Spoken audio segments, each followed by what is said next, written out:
So my name is Raviv, and I run program manager. I'm a program manager for the Windows Defender ATP team, which means basically that I get to decide all the day-to-day product decisions on how it gets built and what it does. So just sort of a show of hands, who here has seen the ATP demo, knows what it is? Okay, a few people, and uses it? Okay, awesome. So I have a few topics that I want to talk about. So we'll start with those, but seriously, I'm here, I can talk about anything that you guys want to talk about with regards to this service. Just because kind of as a reminder of what it is, try to make it interesting. So this service started about 2 years ago when kind of in the Windows security stack, we were evaluating how the security stack of Windows should work. And we kind of, the simplified way to say it is basically we're looking at this like a layered cake, which layer number one is basically how do I take the OS as it is and what switches and what configuration and what awesome features I can put in it to make it more secure. So when you get a pristine box, when you open it and you configure it, you reduce the attack surface of it. Second layer on top of that is basically done with that. I'm handing it over, goes to the user, he starts using it. So that second layer of defense is basically threat protection. Things come in, go out. How do you prevent that? That's basically what typical AV would do. Smart screen, et cetera, et cetera. So how do I stop bad things from getting in while the user is using the box? Usually those are like kind of black and white decisions. Something starts running, hold it on for a second or a split second. If it's bad, I whack it. If it's good, I let it go. And then sort of layer number three, which is kind of the new thing here, is what happens if all the layers before me failed? Like, what would I do then? And then the analogy is like a house. So first, for the first layer, I buy the best locks for my house and the state-of-the-art alarm system, and I lock all the doors and all the windows. Awesome, set all the security features on to the best that I can. Still letting the user work. Second layer, put a fearsome guard at the door to try to stop anybody from coming in. That's your AV. Still, they're smart. They'll find a way in. They'll exploit something. They'll use social engineering, phishing, 0 days, whatever. This is kind of the other session I wanted to attend, which was Dave Weston's about how do you exploit all these parts in Windows. So eventually it will get breached. Like as good as will be, it will just get breached. So what we ended up saying is, going back to the analogy, I actually want to wire up my entire house with cameras. I want to record everything. So this is kind of where we started. My team's part of the kernel code, like the base OS team in Windows. So we just wrote some code into the OS that instruments everything, that tries to look at what's going on. That was kind of the beginning of this story. We ended up with tons of information coming in from the endpoint. We really didn't want to collect security logs because that's basically developers who are writing security features or instrumenting them bugs. It's not something I can actually work with to understand the complete picture of what's happening on the box, or if I want to write complex ML detections on top of that, I really need that information stream to be consistent, and I really need to know what the source of the information is. So we kind of ended up instrumenting most of these things by ourselves.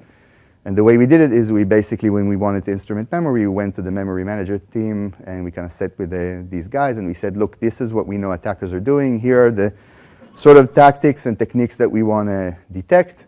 What would be the right way of instrumenting this? And ended up writing the code that would instrument these things. Same thing for kernel, same thing for the other sensors that are in the code. All that information gets pulled up to the cloud. So before I go there, the other thing that was really important to us was, because it's Windows code, that it has to be really lean and mean, in the sense that it cannot consume resources on the box because users are working on the box, and because this is Windows, Windows is really sensitive to that. It means that we also need to go through all the performance gates that Windows sets, which was a good thing because we ended up with a sensor that consumes less than 1% of the CPU and like very small footprint on memory and battery consumption, again, less than like 2%, like something really lean. But on the other end, we do collect tons of information. And we pull all that information out from the endpoints to the cloud. And in the cloud, we basically run analytics on them. But before we do that, there's like, maybe I'll just show it.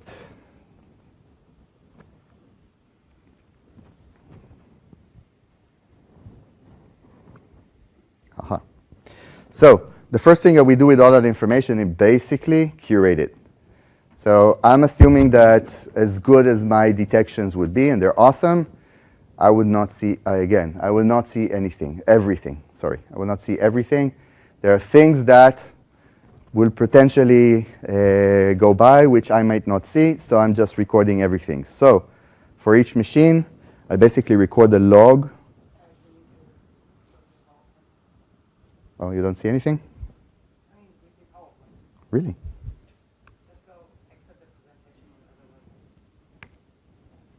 Go away, presentation.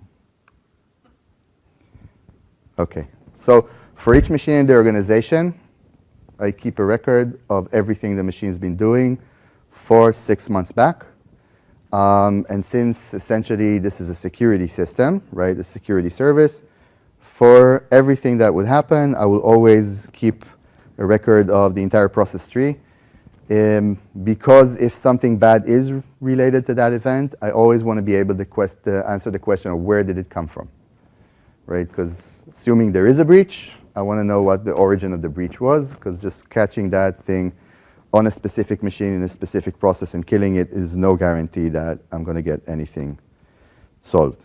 So record everything to the level of the individual process trees and everything that's running.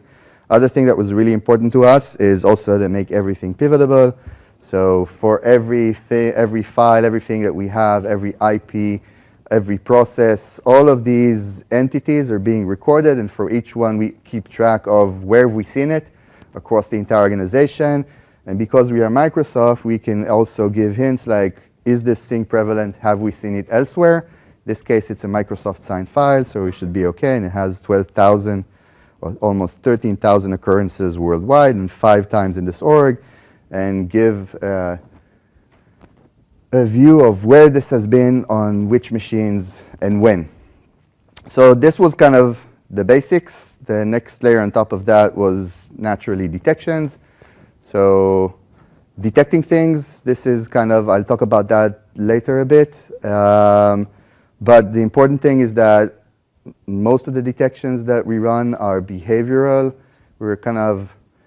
We are collecting a lot of hashes of known bad and threat intel feeds, and when you use this, like the eyesight, I think we announced it a year ago, eyesight threat intel goes in, and if it finds something, it will detect it. I got to tell you truthfully, a lot of these threat seeds are in there, but if you look at the stats for detections, they rarely pop up. Most of the things that we see are behavioral, which means that they're things that we didn't know about before, but we kind of see them. We see them behaviorally happening on endpoints. The other thing I want to kind of briefly show is, let's look at one machine. So let's see, poor Jonathan here. So again, this is a machine record for Jonathan. You can see there's stuff happening on his machine.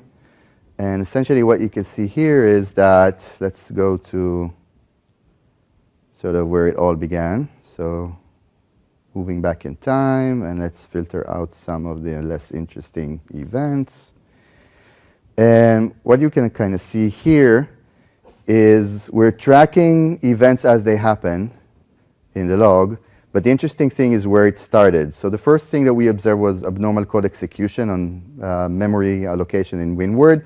If I kind of track it back, I can track it back all the way to Outlook saving an attachment on disk. And I can see that either by just looking at the memory allocation event, which tracks back to Outlook, or I can just open up the event for Outlook saving an attachment to disk. The reason I'm showing you this is because this is where you kind of see we were able to track it back to a document, but we can also tell where that document came from. So it was an email, invitation to submit RFP, and actually went to 2 other mailboxes. So that brings up an interesting question of, let's assume later on I determined that this was a malicious file. Because if I kind of look at this file right now, there's no concrete indication that this file is bad, right? There's no detections on this specific file. I've seen it twice in this organization, 6 times worldwide, but I am suspicious of this file. So the interesting thing is, assuming it's bad, what do the Office guys know about this? And if you've attended our like 3 ATP, Office ATP, Windows ATP, and Azure ATP session, then you know that we're doing several layers of collaboration with these guys, from just like we're doing here, navigating, all the way to sharing detection signals at the back end, to actually sharing detections. So the engines that we're running are speaking the same language in terms of how we write detections for this. So any detection I can write on my platform, I can give them to run on their platform, and vice versa. And we're doing that. So in this case, Office is telling me that actually this attachment has been to 2 other mailboxes. So Eva Macias and Jay Hardy have also been targeted. Luckily, you can see that Office blocked it on those 2 mailboxes. So hopefully these guys have been saved. We can always navigate back and check. And it seems that they weren't. So Jay Hardy at least got hit. So we need to understand how that happened. We'll get to that in a second. So back to our initial one, investigation. So we had Word spun up, and there was something was playing around with memory allocation inside of Word. Essentially what was happening is that the attacker sent the email attachment. Email attachment was weaponized, probably a macro. And then memory allocation, basically the attacker was hollowing out Word and putting his attack tools inside. In this case, it's Meterpreter, but he was basically wrapping them up to look like Word by hollowing out Word and putting his attack tool inside, and kind of oversimplifying this. If I want to see what happened next,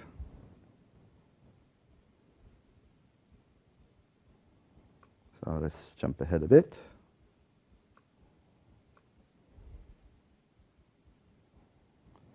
So that was kind of an example of the memory sensor. So the next thing that's happening is process privilege escalation due to kernel exploit. So if a memory allocation anomaly is bad, but not necessarily game over, this one's bright red. This is kernel exploitation. And in this case, if we look at the kernel exploitation, we can actually see, right, attackers typically use kernel exploit to elevate security privileges, and lo and behold, if I look at WinWord, it was running restricted medium, but then suddenly got granted with a system level access token with all these beautiful privileges. So WinWord got hollowed, attack tool inside, now it has God mode. What else can we see here? Next, process was injected with malicious code. So again, let me just filter out the behaviors. So we can see WinWord, I stopped jumping back and forth. WinWord was injected into SVC host. So instead of letting WinWord do the talk for him back to the CNC, much better to hide behind SVC hosts. So that's what he's basically doing. You can see he's running who am I 2 times. Basically, he's doing some reconnaissance, starting to run some PowerShell. Again, we detect that because a suspicious remote PowerShell was detected. We can look at the specific PowerShell and see what exactly it was doing. But the interesting thing here, if you remember our friend Jay Hardy, this is what's happening. So this guy is starting to move laterally. He's prepping the second machine as he's preparing to move laterally to it. So this is kind of the connection. He really wanted to get to Jay Hardy's machine. So since the email path didn't work, he's basically moving out this way. So this is kind of the things that we wanted to do with visibility in terms of what we do with the system. Naturally, next thing is let's do something about it. So we added actions like collect an investigation package, run the antivirus in full scan, isolate the machine that has 2 flavors, isolate the machine by waking up the host firewall and telling it to isolate the box, except for talking to us, because we want to see whether if the attacker has admin rights on the machine like he has now, he's probably going to retaliate if we try to isolate him. So we want to see that. And a second version of isolation, which is like isolation with holes poked out for email and Skype. So if it's an exec and you want to isolate his machine, but then you want to get back the Skype where he calls you back to shout at you that you've done that, you can still do that. Also, like people who have to check their email while they're being attacked, it's also an option. And I could do the same thing at the file level. Like for files, I can kill a file, or I can write a custom SIG for that file and try to basically instruct the AV to block that file from running in my org. All of this is really nice. The principle, the important thing is the guiding principle here is that we're using things that are much like the attacker living off the LAN, we're using things that are natively on the box, right? So we're not using any new agents, we're not deploying anything, we're basically waking up the OS code that's already there, and we're using it. So even if you're running third-party AVs, even if you're running other solutions, security solutions here, we basically know how to wake up our own Windows code, instruct it to do something, and send it back to sleep, right? So in this case, if we want to whack a file, we wake up the Defender AV on the box momentarily, tell it to go whack the file, and then it goes back into sleep mode. So even if other AV is running on the box, we won't interfere with that. Same thing for isolation. So that was kind of awesome. The other thing that we wanted to do is we said, OK, we're collecting all these signals, but why just collect our own things? Again, the security stack of Windows is pretty deep. Let's collect signals from everything else that happens in Windows. So firewall sees anything, AV sees anything, exploit guard sees anything, application guard, I'll talk about that in a minute, device guard, anything that is in the security stack of Windows. If that sees anything suspicious, we get the signal, we correlate all that, and we expose that as part of what we show here, both in the timeline as well as we take that into account in the way we build our detections, and I'll get to that as well. Application guard is interesting. You guys know what application guard is? Who knows what it is? OK, so application guard basically is a new feature in Windows that's coming out now in Creator's Fall update, which basically is a container which, given the amount of risk that you want to take, will move the user from running on the host itself into the isolated container. The first thing that's going to run in the container is the browser. So think of the setup would be, if the user browses to a URL I don't know, which let's say it's not inside the corporate network, and I don't trust it, and it's not Facebook or Google or Microsoft, then immediately a new session is spawned of the same browser inside a container. Anything that happens there is now totally isolated from the host. Even if that container gets compromised, nothing bad's happened. The container is compromised, but the host is safe. The end of the browsing session, close the browser, that container dies and gets replaced by another one when the new browsing session gets open. What we've done there is basically incorporated our sensor into that container. When the container spins up, our sensor spins up together with that. If the container would be compromised, again, the other session I wanted to be in, they're actually showing that. So when the container gets compromised, we see it, we report about it. Naturally, it won't be a red alert, everything's lost. But it's nice to know that you're being targeted, even if it happens within the container, and you're still safe. So that work that we've done. Let's talk about other thing that we're doing. Heike, did I miss anything? No? Okay. So this is beyond Windows, right? So let's talk about beyond Windows. So the other thing that's really near and dear to us is how we tie up with the other security solutions that Microsoft does, and especially in two areas which are really important. One is what's being done in email. The other one is what's being done in identity. This is why, because if you think about the common attack kill chain, it usually will start either with a weaponized email or an email either with an attachment or a link, I'd say 90% probably, or something like a waterhole attack based on a website. At least the first one, that's Office, right? Office should be stopping that. If you have Office ATP, they should be stopping that before that happens. Then it would land on an endpoint, right? Usually that endpoint won't be the target. It would be the endpoint that could be easily exploited. It's the employee that would click on that link, or the finance department that loves running macros. That would be the first place it would happen. This is where the installation, the CNC, the persistency is kind of the example that we've seen. Then they will move laterally, exactly like we've seen in the example. This is, again, where it becomes more interesting for us. So far, we've been in the endpoint perimeter, which is my perimeter. I need to guard it. Then it becomes interesting again. As to move laterally, they will need identity.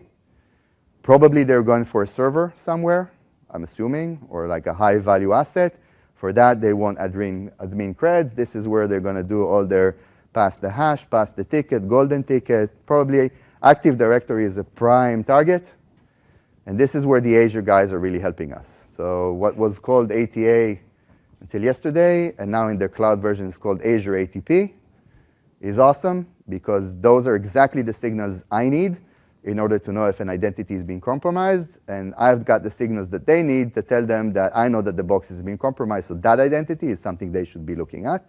Same thing with Office. If it passed Office and landed on a box, I need to intersect it. If I caught it, I could track it back and say, hey guys, what's this thing? It came through email. Why didn't you stop it? Go clean it from the other mailboxes. And by the way, don't let this thing run ever again. If any of you attended my 3ATP session 2 days ago, we actually showed a demo where something was landing in through Gmail. So it wasn't Office's fault. We caught it. At the same time, our signal went two ways. Once into the stack of Windows.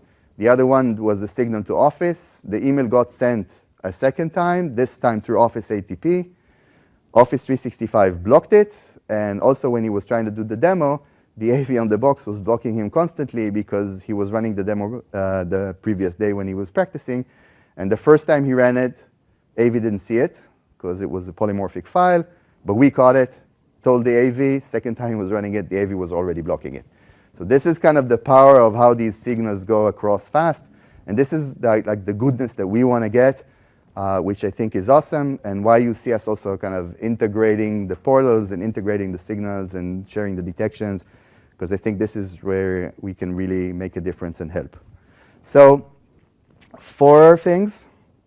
Don't know if I'm going to manage to talk about all of them, but 4 things I wanted to talk about beyond the basic Windows Defender ATP I just showed you. One is platforms. So we have server. Till now it was Windows 10 client, anniversary release and up. And now we have server support. So with server, the basic logic that let's do it on Windows 10. Code inside of the OS embedded, can't do that with server, because like who here is running only 2016 in the network? Not even me. Like, nobody. So we had to go down level, so we did that. We're supporting 2012 R2 and up. In 2016, we actually, the embedded sensor is coming. So stay tuned for that. For now, the way this works is roughly like this. You have to have a SCOM or RMS, because I'll actually tell you why. Because the way our service is built is the sensor is inside of the OS. In this case, it's an agent that runs on the OS. We need the pipeline to send that information out to the cloud. In Windows client, this pipeline is the standard telemetry pipeline of Windows. Server 2012, that didn't exist. You need the pipeline. So our pipeline is OMS in this case. So to make it simple, if you guys, who here uses OMS? Okay, tried to set up an OMS instance. Was that an easy thing? Yeah. So almost next. There's all sorts of things with you need a credit card and you need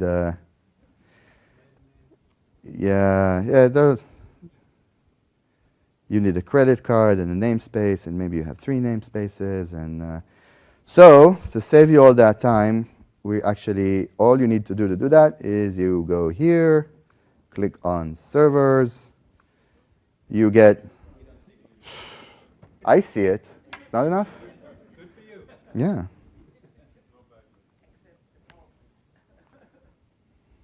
I need to talk to the office guys after that. So.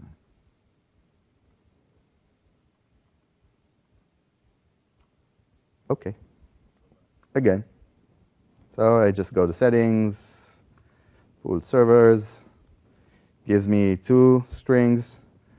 I open up my OMS instance, give it the 2 strings, and that's it. We'll take care of the rest. It will download the agent, install the agent, run the agent, connect it back to us. All of that will be done seamlessly. So it should take no more than 5 minutes to do that. And if you guys want to actually test it afterwards, just open a console to that machine, run the PowerShell, and a minute after that, you should see a detection on the dashboard. So that was server. Should be super easy. The server agent is giving the exact same visibility that the client agent is giving. Let me find the server machine and show you. So here's a server machine.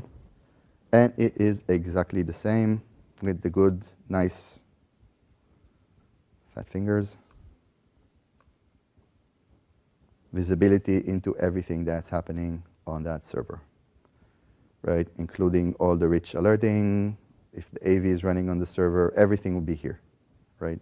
The only thing that's missing is actions. I cannot do response actions on a server until we get to the equivalent of Windows 10 code, which will be on 2016. So that's the only shortcoming of this. Move on.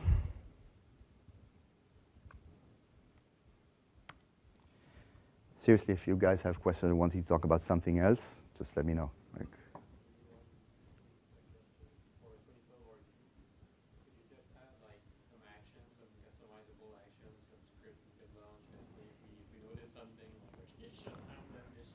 yeah, so by all means, give feedback. You guys, like, this is a long list of things that we want to do. Currently, we're kind of working primarily on getting the 2016 embedded thing going that goes all the way down to kernel with all the actions. But again, you don't see what I'm seeing. Come on, office guys.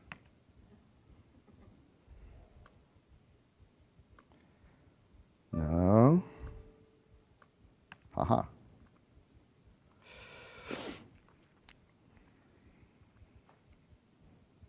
Now you see it? Yeah. Okay. So this button here, you click on it, send a smile, send a frown. This sends me an email, personal email to me. Seriously. You're welcome to send a frown and add a suggestion, right? What's missing? You're also welcome to send a smile. That really helps from time to time. People send smiles and then complain in the send a smile. That's what typically happens. Like oh, finally I got some good feedback, and then they're like, oh, it's really nice, but okay. So the other interesting thing, and there's 3 interesting things. Back to this. Cover that. Okay, the other interesting thing was what got us thinking to say, okay, we've got all this really cool, tons of data that we're getting from the machines. How else can we help the security teams, right, do their job? So, okay, I'm monitoring the machine. I'm giving them the information from all the signals, from everything that's happening in the machine. I'm also go away. But I also collect a lot of information that could be useful as to the state of those machines. So in this release, we're adding what we call security analytics. Don't know if you've seen this before. Essentially, it is supposed to give you some idea about what's the security state of all the machines in the network, right? At least the ones that we see. In terms of all these different features that are enabled on the machine, and you can configure which ones are enabled and which aren't, and then provide a state for these machines as well as what's wrong. So if I see like clearly antivirus and OS security update, something's wrong here. So I can look this up and I can see that out of my machines, there's some machines that have turned the antivirus off. Some of them are not up to date. Some of them have not turned on cloud protection, which gives you like 30% more protection. Real-time protection's turned off, probably tampered. And I call it anti-crapware, the poor protection, or anti-toolbar, or whatever name you want to give it. So there's 3 more machines that could be enabled. We tried to add, or we're adding scores to this, doing some sort of gamification. But the idea is not because this is a game. The idea is that I can actually, any action that I do to try to remediate this thing should be responding with some sort of improvement graph that I could show. So basically, I can go back to like the CISO and say, look, we've done this. Here's the improvement that we see over time, right? So that's kind of the idea. And also give a benchmark of, OK, this is my score versus the average score. I was meeting with a customer yesterday, like a very big company. They have, I think, they've onboarded something like 60,000 machines. So he was showing me his security analytics dashboard. So I said, OK, let's compare to Microsoft. And I pulled the Microsoft one. And I say, OK, let's see OS security updates. Who's better? So their score was like 75. We were like at 88. So yay for Microsoft. But it was fun. So security updates, again, is another example. So you can see some machines have not installed the latest security updates. Some have deferred them. Some users actually paused Windows Update. And one of these failed. And I could quickly jump to see which machine those were. And in the case of security updates, I can also export this and kind of go look and say, OK, if I really, really care about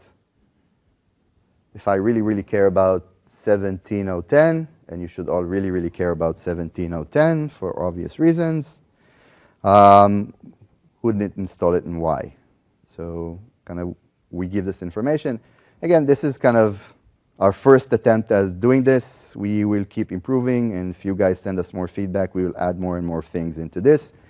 The idea behind this and where we kind of want to go with this is I'm kind of thinking I want to be able to do a query like Petya, or not Petya in this case. Show me in one glance what it is, which of my machines have encountered it and were protected, which of my machines have encountered it and weren't protected, where the security stack didn't help me protect them, and more importantly, which of my machines are exposed, in the sense that I know that either they're not properly patched or SMB v1 is running on them. And by the way, if SMB v1 is running on them, I want to know which machines are actually using SMB v1 versus it's just open, right? So all these distinctions, this is data that I have. I just need to expose it. But this is essentially where I want to go. I want to go to reflect, not just be a reflection of what you do in Intune and SCCM in terms of compliance to policies, but actually give the security angle to this, right? How does that compare to the threats that are out there? And how can I be better prepared? So this is security analytics. It is just out. Actually, it's already out there. If you're using our service or trialing it, then give us feedback.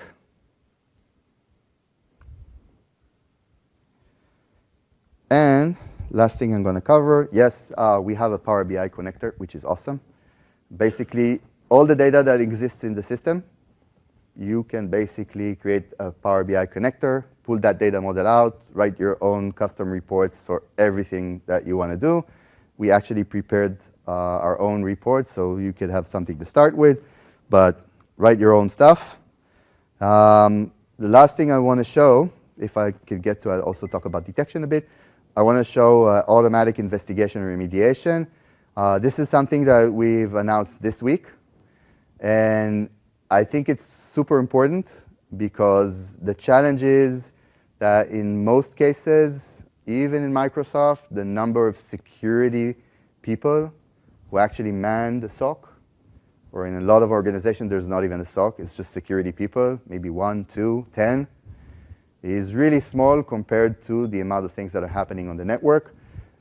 We've done our job in terms of getting more visibility and surfacing up more events and more detections about things that is happening.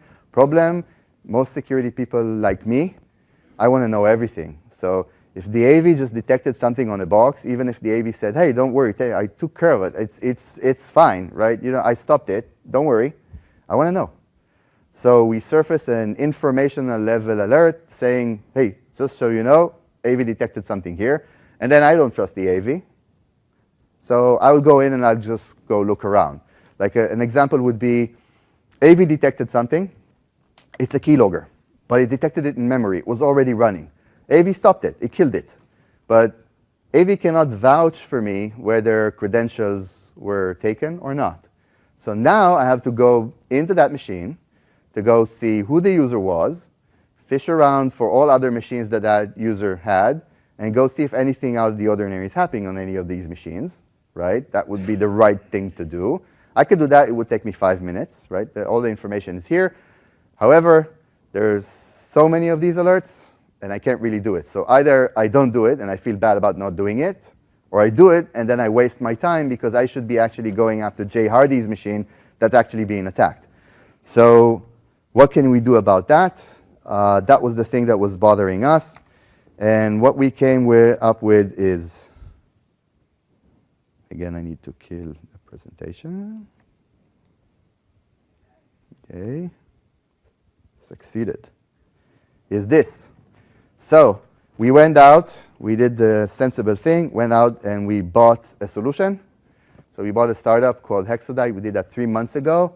And then understanding the sense of urgency of how badly needed this thing is, we integrated them into the product. They're basically now an integral part of this. And you can see the nice thing that they've added is now every alert that pops up automatically starts an investigation. Now, this is not automatic remediation in the sense of, oh, I've seen something bad on the box, let's automatically isolate it, which is what most of what we were doing before and everybody else.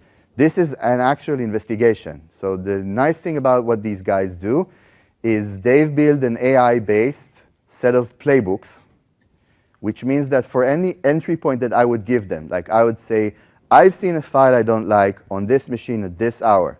I've seen an attachment coming down from email on this file. I've seen a PowerShell script which I don't like being run on this machine at this time.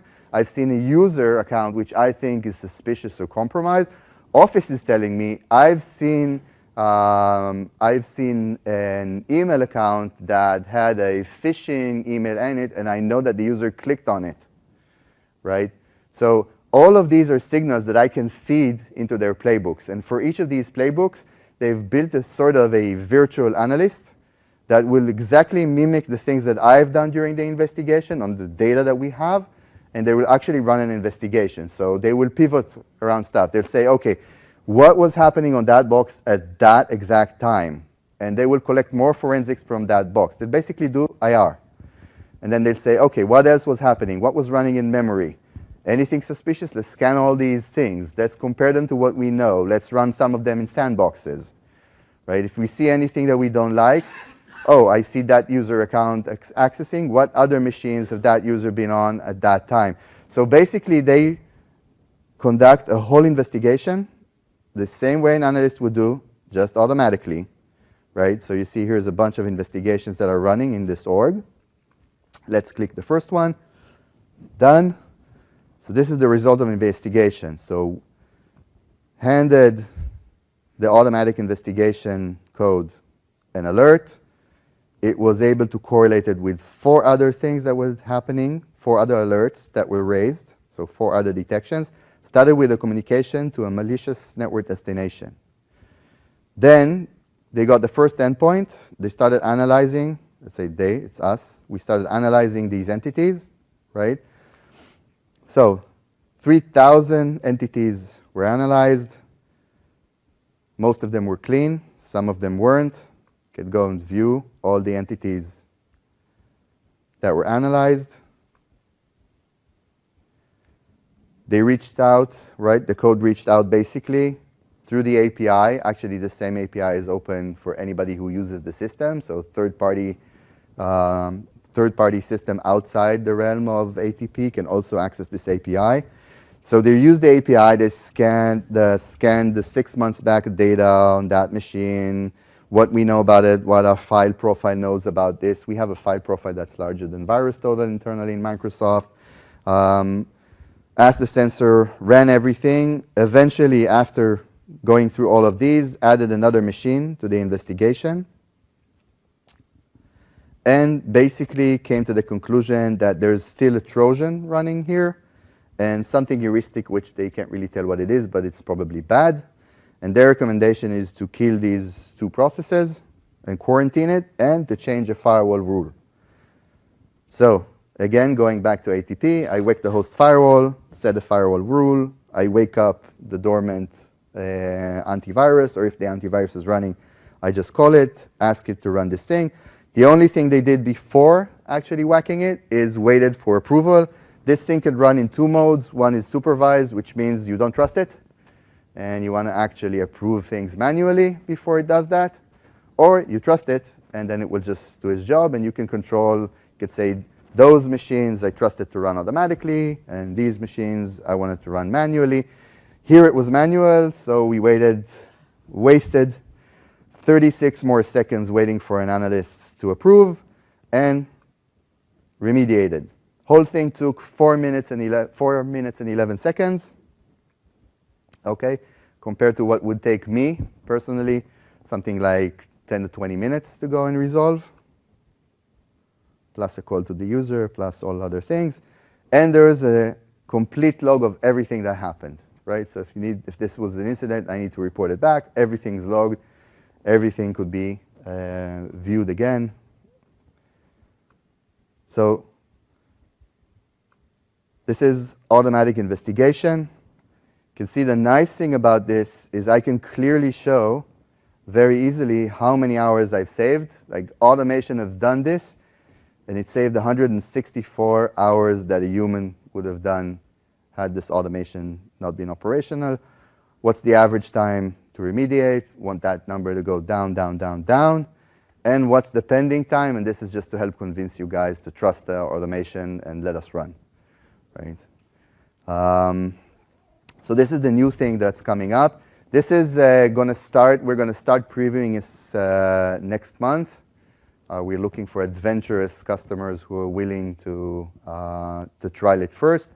And towards the end of this year, beginning of next year, this will become a public preview. And I'm assuming that with the next release of this service, it will go out and become commercially available. So with that, I'll end.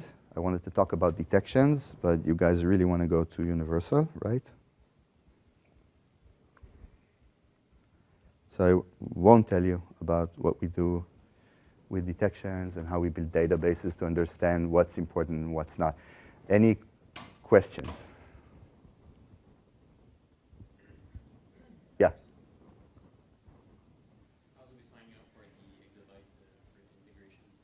So the best thing to do is just sign up. How do we sign up for the Hexadite integration? You have a tenant with our service that's running? Okay, so catch me up afterwards and we'll talk about that. There was a question here? Yeah. Give some feedback on the actions, where you had run AD and isolate the machine. One of the main actions that our analysts find very helpful is to be able to just console into the machine and run some commands.